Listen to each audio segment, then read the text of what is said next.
Magandang araw mga kagabay. Ngayon po ay April 4, 2025, araw po ng Biyernes. Debosyon natin sa kabanal-banalang puso ng Panginoon.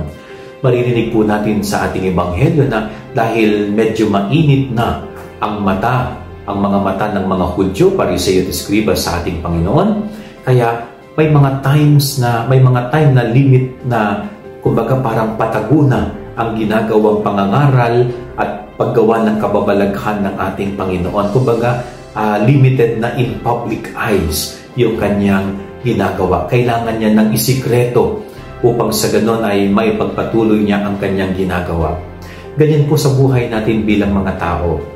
No? Kung minsan, hindi natin kailangang ipangalandakan, hindi natin kailangang ipagsabi ang mabubuting ginagawa natin. Kasi ang mga kaaway, sinisira nila ang mabuti. Okay? Kaya kapag pinagsasabi mo ang mga mabubuting gawa mo, diyan magsisimulang maiinggit ang ibang tao at sisirain nila ang iyong plano.